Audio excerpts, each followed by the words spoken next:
Hola, bienvenidos una vez más a mi canal de análisis contextual llamado La Gracia y el Régimen del Espíritu, donde usamos la información escritural encontrada en este libro llamado la Biblia. Fíjate, te voy a demostrar que sí uso la Biblia. Acá tenemos Corintios, por ejemplo, fíjate bien. Ahí está, para que tú... Hay muchas personas que dudan que yo uso la Biblia. Es hasta que estamos hablando que ven que utilizo las evidencias. Lo que no logran comprender es la aplicación contextual que se usa para poder obtener la información precisa, concisa de lo que se estaba diciendo dentro de un enunciado de carácter lingüístico. Recordemos que los enunciados lingüísticos afectan la correcta adecuación, interpretación, acomodo y discernimiento de lo que se está diciendo, por lo cual necesita de herramientas lingüísticas como los sinónimos, como por ejemplo la contextualización correcta entre una evidencia y otra para poder formar la idea que es lo que se está tratando de decir. Bueno, en esta oportunidad quiero hablar un poco sobre esa mujer casada de Romanos capítulo 7. Fíjate que cuando yo estuve en la teología, porque yo estuve muchos años en la religión usando la teología, a mí me hablaban de la mujer casada y me aplicaban eso a una vida humana, porque ahí dice analogía sacada del matrimonio, como que si un matrimonio humano tuviese algo que ver con una información doctrinal. Es decir, tú no puedes hacer una analogía de una doctrina, que es una idea, un pensamiento, que te va a traer un fruto de sabiduría, no lo puedes comparar con un matrimonio, porque no tiene absolutamente nada que ver. Entonces vamos a estar viendo en esta oportunidad quién es esa mujer casada que dice estar sujeta por la ley al marido. Vamos a saber quién es el marido y quién es esa ley. Y lo pondremos en contexto con Gálatas capítulo 4, que habla sobre el heredero en estado de niñez, que dice que en nada difiere con el esclavo, aunque es señor de todo. Bien, vamos a comenzar y vamos a ir poniendo en el tintero unas 2, 3 expresiones para luego poder entenderla. Quiero sacar este tema rapidito. Vamos a ser muy puntuales. Romanos capítulo 7 dice: ¿acaso ignoráis, hermanos? Pues hablo con los que conocen la ley. Pregunto, ¿tú conoces la ley? Te aseguro que no la conoces. Dice que la ley se enseñorea del hombre entre tanto éste vive. ¿De qué hombre se enseñorea la ley? Ahí tú tienes que entender el contexto. Luego dice, porque la mujer casada está sujeta por la ley al marido mientras éste vive. Pero si el marido muere, ella queda libre de la ley del marido. Vamos a poner un punto como está por acá. ¿Quién es la mujer casada que está sujeta por la ley al marido? Para entender esto, primero vamos a entender quién es el marido. ¿Cuál es esa ley?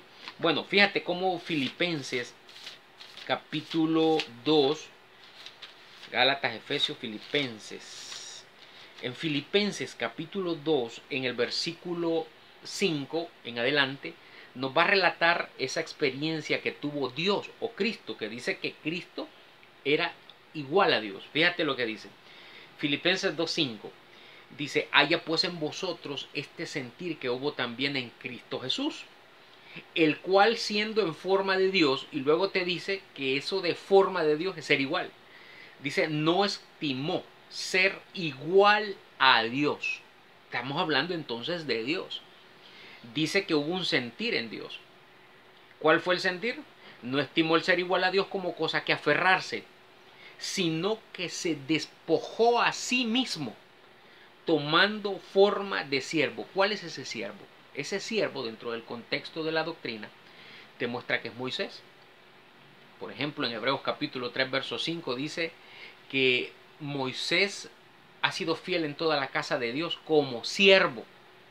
¿Para qué? Para ser testigo, para dar testimonio de lo que se iba a decir, pero que no se decía mientras la ley estaba presente. Recuerda que la ley dice en Gálatas 3:19 fue añadida hasta que viniese la simiente a quien fue hecha la promesa. Es decir, era como un compás de espera que la ley se añadió precisamente hasta que viniese la simiente. Todos sabemos que la simiente es Cristo. Por eso dice, no habla de muchas simientes, sino como de una. de la simiente, la cual es Cristo. Bien, pero volviendo a Romanos, bueno, entendemos ahora que quien se despoja a sí mismo es Dios y toma forma de siervo. Ese siervo es la ley. Cuando tú encuentras a Moisés, Moisés es una forma contextual de referirse bajo un sinónimo a la ley. Bueno, entonces volvamos a Romanos capítulo 7. Dice que la mujer casada está sujeta por la ley al marido. Pero no es que está el marido, está la ley y está la mujer. Lo que sucede es que dice que Dios, que es el marido, tomó forma de siervo. Se humilló a sí mismo, despojándose y tomando la forma de la ley. Quiere decir que la mujer casada, que ya vamos a saber quién es la mujer casada, está sujeta, y escucha cómo dice, bajo la ley al marido. Esa expresión es muy interesante, porque Romanos 2:12 dice que todo el que bajo la ley ha pecado, por esa ley será juzgado. Si la ley es Dios en estado de destitución y la mujer que está bajo la ley está sujeta al marido, significa que está hablando de ese mismo contexto. Quiere decir que para que esa mujer casada, que es la que aparece en Romanos 2:12, cuando dice, porque todos los que bajo la ley han pecado, porque la ley es el pecado, dice que por esa ley serán juzgados. Juzgar es aclarar. En el día en que Dios juzgará, nota, Dios es el que juzga, pero dice que es la ley, porque Dios es la misma ley.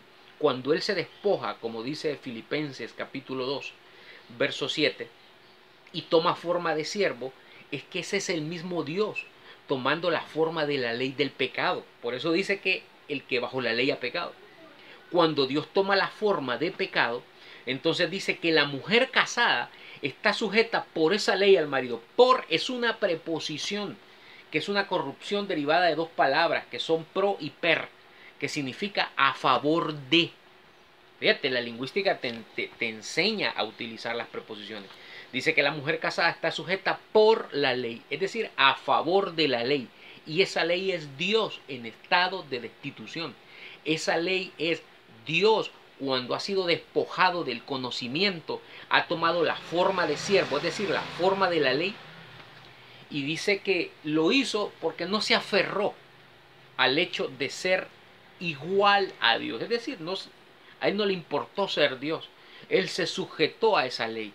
¿Y cuál es esa ley? Esa es la pregunta del millón. ¿Y qué es esa ley? Bueno, Hebreos 6:1 dice, no echando otra vez el fundamento del arrepentimiento de obras muertas. Y luego te dice que la ley es la fe en Dios, la doctrina de bautismo, la imposición de manos, la resurrección de los muertos y el juicio eterno.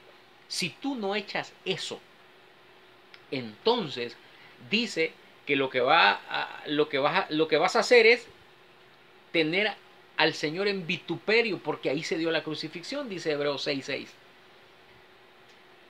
Entonces dice en Romanos 7 que la mujer casada está sujeta por ese pecado al marido. Quiere decir que la mujer casada, en el momento de la ley, de que el marido se ha constituido en la ley, ella está sujeta al pecado. Sujeta al pecado. Mira qué interesante.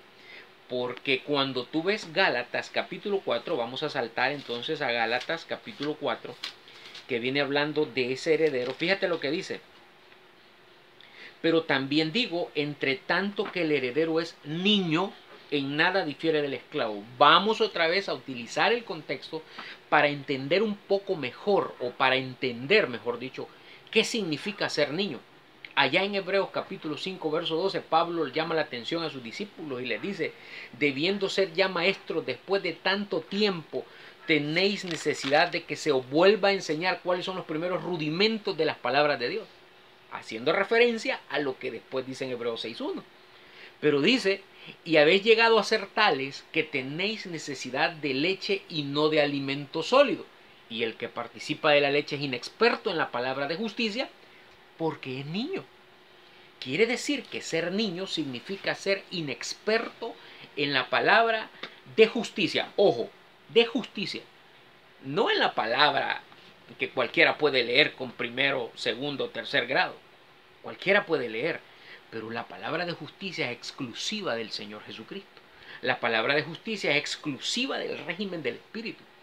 Por eso dice allá en 2 Timoteo 3:16 que la escritura es útil, inspirada por Dios. Inspiración es que hay un chispazo de revelación y es útil para enseñar, corregir, redarguir, instruir en justicia.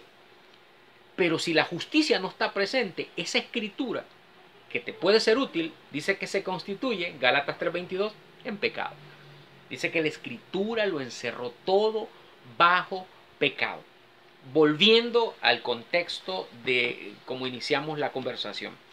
¿Qué relación hay con la mujer casada que está sujeta por la ley al marido? Sabemos que el marido es la ley, sabemos que la ley es el pecado y sabemos que el pecado es un fundamento de obras muertas. Que dice en Hebreos 6:1 que si no se echa, pues simple y sencillamente no se obtiene el rudimento de la doctrina. Porque habla de dos rudimentos, habla del rudimento del mundo, cuando el fundamento de obras muertas se constituye en la escritura que encierra todo bajo pecado, y habla del rudimento de la doctrina, cuando ese mismo fundamento de obras muertas, siendo la escritura que encierra todo bajo pecado, puede pasar a ser la escritura que es útil para corregir, redarguir, instruir y enseñar en justicia. En justicia. ¿Qué es justicia? Bueno, Cristo es la justicia. La justicia de Dios se llama Cristo. Por eso dice que Cristo nos ha sido hecho por Dios sabiduría, justificación, santificación y redención. Ahí está la justificación.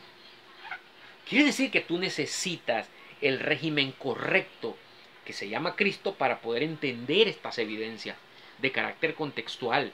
Son enunciados lingüísticos. La mujer casada dice que está sujeta por la ley al marido, es decir, el marido es la misma ley, pero ella está ahí. ¿Tú sabes por qué? Porque es ese mismo heredero que en nada difiere con el esclavo. ¿Qué es el esclavo? El pecado. Ese es el pecado. Hay un factor común entre la mujer casada, que está sujeta por la ley al marido, y el heredero que en nada difiere con el esclavo. ¿Cuál es el factor común? La llegada de Cristo, la llegada de la justicia. ¿Por qué? Bueno, fíjate que dice que si en vida del marido esa mujer se uniere a otro marido, a otro varón, otro marido, es decir, una forma diferente de pensar, porque ella está sujeta por la ley, por el pecado, que es una información bajo error. Dice que si ella se va con otra información, ella es adúltera. ¿Y qué sucede si ella se mantiene ahí? Dice que el marido tiene que morir, y cuando el marido muere, ella queda libre de esa ley. Pero ese marido que causa esa muerte es el mismo Cristo, y te lo voy a demostrar. ¿Por qué? Mira cómo dice en Romanos, en la misma evidencia que estamos leyendo, del capítulo 7, fíjate cómo dice, en el verso 4, así también vosotros, hermanos míos, habéis muerto a la ley mediante el cuerpo de Cristo. Cristo es aquel que al llegar bajo la predestinación le causa la muerte. Es una manera descriptiva nada más. Por eso dice que la paga del pecado es muerte. La paga del pecado, el pecado es Dios, y la paga que te va a dar si te mantienes sujeta por la ley es a Cristo. Sin embargo, o mejor dicho, también en Gálatas capítulo 4 dice, pero venido el cumplimiento del tiempo, Dios envió a su Hijo, tú sabes que es Jesucristo, y nota aquí contextualmente cómo lo envía, nacido de mujer, nacido bajo la ley, nacido de mujer, esa mujer de la que estamos hablando, esa mujer que se sometió al pecado, al fundamento de obras muertas, para que con la llegada de la muerte, que es Cristo, es mejor dicho, con la llegada de la justicia, que es Cristo, pudiese entonces dejar esa ley del pecado y pasar a una información que podría dar el fruto del Espíritu. Esa mujer es el razonamiento, el discernimiento, la mente. Esa mujer o ese heredero es la mente que sirve para poder discernir entre el bien y el mal. Suscríbete a mi canal y nos vemos en el siguiente programa.